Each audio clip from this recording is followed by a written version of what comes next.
ونعوذ بالله من شرور أنفسنا ومن سيئات أعمالنا من يهد الله فلا مضل له ومن يضلل فلا هادي له ونشهد أن لا إله إلا الله وحده لا شريك له ونشهد أن سيدنا وحبيبنا ومولانا محمدا عبده ورسوله الذي أرسله بالحق بشيرا ونذيرا وداعيا إلى الله بإذنه وسراجا منيرا فقد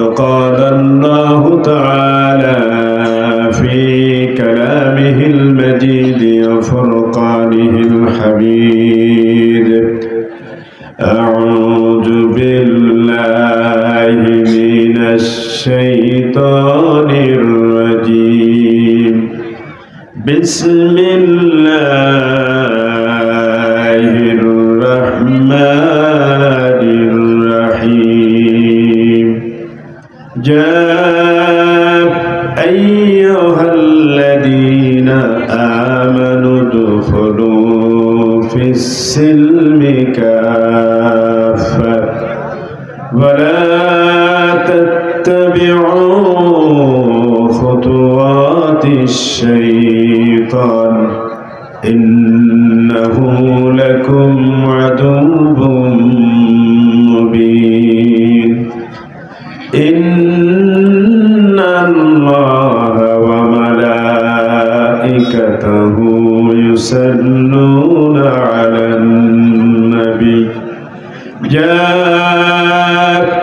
أيها الذين آمنوا صلوا عليه وسلموا تسليما اللهم صل على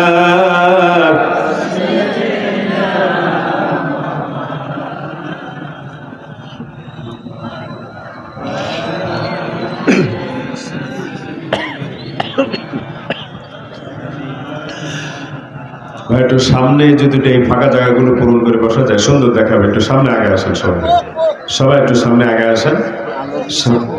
এই যে সামনে এই সামনে জায়গাগুলো, ওই আলো তো ওখানে, এই সামনে একটু আগে আসেন। এই ফাঁকা জায়গাগুলো একটু পূরণ করে বসেন।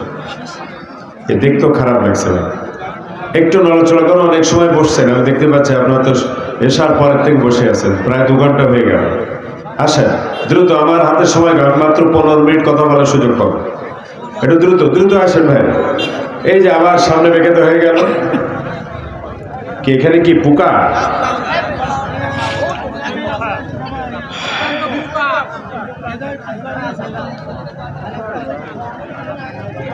জামিয়াতুল শহীদ হুসাইন রাহমাহুল্লাহ বালক বালিকা চাকলা কওমি মাদ্রাসা এতিমখানার উদ্যোগে আজকের এই বার্ষিক মাহফিলের সম্মানিত সভাপতি, 10 নগর ইউনিয়নের কৃতি সন্তান আলমদ্দিন বাংলাদেশ জামাত ইসলামীর সংগ্রামী আমির, ইউনিয়ন আমির জনাব মাওলানা নজরুল ইসলাম সাহেব,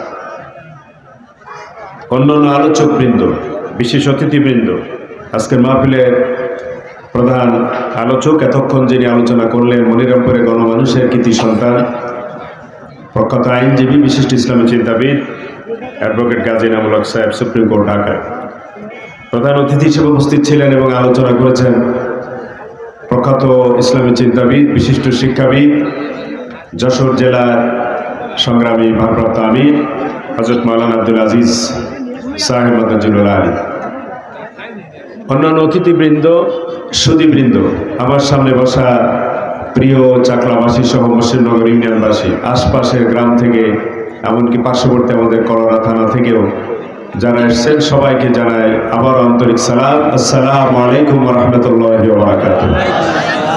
আমরা আল্লাহর দরবারে শুকরিয়া আদায় করছি যে আল্লাহ তাআলা অনেক দিন পরে আমাদের এরকম মুক্ত পরিবেশে বলবার, কথা বলবার সুযোগ দিলেন।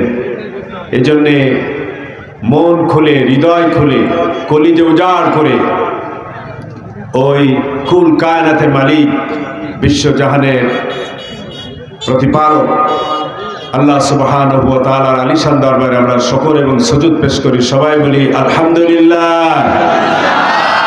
আর একটু জোরে সোরে বলা যাবে আলহামদুলিল্লাহ। রব্বানা লাকাল হামদ হামদান কাসীরান তাইয়্যিবান মুবারাকান ফীহি। সালাতু সালাম পেশ করছি বিশ্বের সর্বকালের সর্বযুগের সর্বশ্রেষ্ঠ মহামানব, বিশ্ব সভ্যতার মধ্যমণি, বিশ্ব মানবতার মুক্তি, চিন্তা, চেতনা, প্রেরণার কল্যাণের উৎস জনাবে সাইয়্যিদুনা মুহাম্মদ রাসূলুল্লাহ সাল্লাল্লাহু আলাইহি ওয়াসাল্লামের প্রতি লাখো কোটি দরুদ ও সালাম। প্রিয় ভাইরা, আমার প্রিয় একান্ত আপনজনেরা, আপনারা আজকে অনেকদিন পরে মাহফিলে এসেছেন, ভালো লাগছে। আপনাদের অনেকের সাথে দেখা হলো, সালাম বিনিময় হলো। একজন মুমিন আর একজন মুমিনের, একজন মুসলিম আর একজন মুসলিমের সাথে দেখা সাক্ষাৎ করাটা একটা সাদাকা। কি ভাই? এই যে আপনার চেহারা, আপনি আমার চেহারা দেখলেন, আপনার চেহারা আমি দেখতে পারলাম। এই হাসি মুখে যদি আমরা কোনো কিছু বলার দরকার নেই, কোনো সালাম কালামেরও দরকার নেই, শুধু হাসি মুখখানা আপনি দেখাতে পারেন, আমি দেখাতে পারি, এটা কি? এটা আমরা জানি না এটা কি? এটা সাদাকা। অনেকে বলে না, অনেকদিন পরে বন্ধুর সাথে দেখা, বলে তোর মুখটা এরকম বেজার কেন, ভার কেন, মুখ কালো করে রাখছিস কেন, বলে না ভাই? আবার যদি খুব হাসিমুখী বলে হাসিমুখী থাকে, চন্দ্রোজ্জ্বল মতো, চাঁদের মতো আলো করে মুখটা থাকে, তাহলে বলে খুব হাসি খুশি দেখা যাচ্ছে, দোস্ত বন্ধু কোনো ভালো খবর আছে নাকি? আরো অনেক কথাবার্তা যার যেমন সম্পর্ক এরকম বলে। তাহলে এই যে আপনি হাসি মুখে একজন ভাই আর একজন ভাইয়ের সঙ্গে হাসি মুখটাও দেখাতে পারেন, এটি কিন্তু একটি উত্তম আমল, একটি সাদাকা হিসাবে আপনার আমল নামে লেখা হয়ে যাবে। সুবহানাল্লাহ। আমরা আর কিছু না করতে পারি, এই যে অনেকদিন পরে আমরা দেখা সাক্ষাৎ করতে পারলাম, দীর্ঘ 1.5 যুগ পরে, প্রায় 15, 16, 17 বছর পরে আমরা এই পরিবেশ আমরা পেয়েছি। এই পরিবেশ কে দান করেছেন? আরো জোরে বলেন কে? আরো জোরে বলেন কে? এই সমস্ত কৃতিত্ব কার? আল্লাহ তাবারক ওয়া তাআলা। এই জন্য আল্লাহর দরবারে আমি বলি, আমাদের সমস্ত আলেম ওলামারা বলেন, আমাদের মুরব্বীরাও বলেন, এবং এটি ইসলামের এটি সংস্কৃতি যে কোনো বিজয়ের পরে, কোনো কি বলে পাওনার পরে, অ্যাচিভমেন্টের পরে, কোনো অর্জনের পরে প্রথমে যে শুকরিয়া জানাতে হবে, প্রথমে যে সুজুদ পেশ করতে হবে, সেটা কার? আল্লাহ পাকের। এই যে ছেলেপেলেদের রেজাল্ট হয় দেখবেন, যারা বুদ্ধিমান বুদ্ধিমতী ছেলে মেয়ে, বলে তোমার কৃতিত্বের পিছনে কার অবদান বেশি? অধিকাংশ 90, 95, 97, 98 বলে যে আমার আব্বার, আমার মার, আমার শিক্ষকের। বলে না এরকম? এই 2-3 জনের কথা বলে, ওখানে আল্লাহ তাআলার কথা নেই। শতকরা 1-2 জন, 2-3 জন, তারা যাদের এই চেতনা আছে, এই শিক্ষা আছে, এই বোধ আছে, তারা প্রথমে আল্লাহর কৃতজ্ঞতা, আল্লাহর শুকরিয়া আগে আদায় করে। ঠিক না? এদের অবস্থানটা ঠিক। আল্লাহ তাআলা যদি এই তৌফিক না দিতেন, কিয়ামত পর্যন্ত চেষ্টা করলো, কোনো ছেলে কোনো মেয়ের পক্ষে, কোনো ছাত্র ছাত্রীর পক্ষে এই কাঙ্ক্ষিত রেজাল্ট করা সম্ভব ছিল? কিন্তু আমাদের সিলেবাসে, আমাদের কারিকুলামে, আমাদের শিক্ষা পদ্ধতিতে এইভাবে শেখানো হয়নি যে প্রথমে তুমি শুকর আদায় করো, কৃতজ্ঞতা প্রকাশ করো তোমার সৃষ্টিকর্তা, তার দরবারে, এরপরে তোমার আব্বা, তোমার আম্মা, তোমার শিক্ষক, অবশ্যই তারা কৃতিত্বের দাবিদার, কিন্তু আল্লাহকে মাইনাস করে তুমি তোমার আব্বা আম্মা শিক্ষককে কৃতজ্ঞতা দিচ্ছ। আল্লাহ তাআলার নোটিশ এটা থাকলো, কোনো না কোনো সময় আল্লাহ পাক যদি বেজার হয়ে যান, এর সুদে আসলে কিন্তু তুমি এর জবাবটা পেয়ে যাবে। ঠিক না? এই জন্য আমরা এই বিরাট অর্জনের পরে, যে অর্জন আমরা পেলাম গত 3 মাস আগে, এই অঞ্চল, এই জনপদ, এই ভূখণ্ড, এই মাটিতে আমরা কথা বলতে পারিনি গত 10-12 বছর, কি তাই না? কি আশ্চর্য কথা! এটা আমার মাটি, এটা আমার জন্মস্থান, এটা আমার বাড়ি, অথচ এখানে আমরা কথা বলতে পারি না। এরকম একটা পরিবেশ ছিল, এরকম একটা পরিস্থিতির মধ্যে দিয়ে আমরা অতিক্রম করেছি। অতঃপর আল্লাহ তাআলা আমাদের দিকে নেক নজর করলেন, তিনি উন্মুক্ত পরিবেশ দিলেন। সে মক্কা বিজয়ের পরের পরিস্থিতির মতো উন্মুক্ত পরিবেশ পেলাম, জনগণের সামনে মন খুলে, প্রাণ খুলে, দিল উজাড় করে আল্লাহ পাকের এই ঐশ্বরিক বাণী আমরা জনগণের সামনে বলার সুযোগ পেয়েছি। এই জন্য আবারও যতবার পারেন আল্লাহর শুকরিয়া আদায় করলে কমে না, বরং বেড়ে যায়। ঠিক কিনা বলেন? লাইন শাকারতুম লাযীদান্নাকুম ওয়া লাইন কাফারতুম ইন্না আযাবি, তারপর কি লাশাদীদ।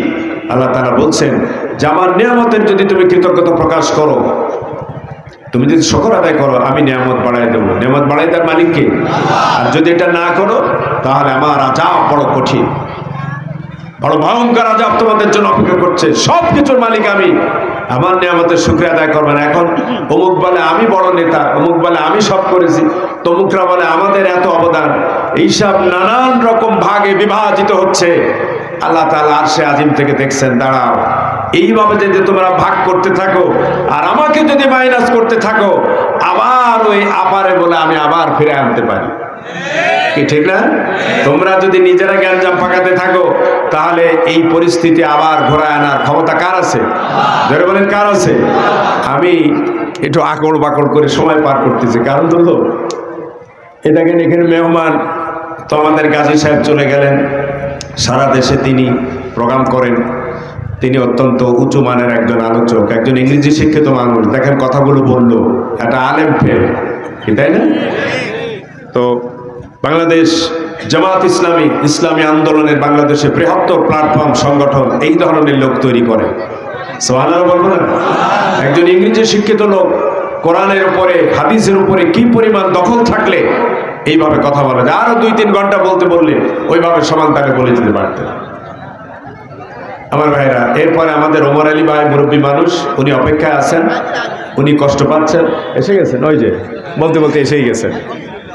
এখন আমার তো লাল বাতি জ্বলে গেল, তো এখন মুরব্বী মানুষের মোটেই কষ্ট দেওয়া যাবে না। আমরা একান্তে বসেছিলাম, ভাই আসেন। তো প্রিয় ভাইরা, আমি যেহেতু আপনাদের সন্তান, আপনাদের ছোট ভাই, আগামীতে আল্লাহ তৌফিক দিলে যেহেতু সদ্য পরিবেশটা আমরা পেলাম, এখন ইনশাল্লাহ আরও বিভিন্ন জায়গায় পরিবেশ হবে, সেখানে ইনশাল্লাহ কথা বলা যাবে, মেহমানদের আসলে কষ্ট দেওয়া যাবে না। আর উনি, আমরা জানি আমাদের নিকট প্রতিবেশী, যদিও থানা জেলা বিভাগ আলাদা, কিন্তু আমাদের পাশেই, বেশি দূরে না ওনার বাড়ি। উনি আসলে মাজুর হয়ে গেছেন, 2 বার স্ট্রোক করেছেন। তো এই পরিস্থিতিতে তাকে কষ্ট দেওয়া ঠিক হবে না। উনি তো আরও 1 ঘন্টা আগে কথা বলতে চাচ্ছিলেন।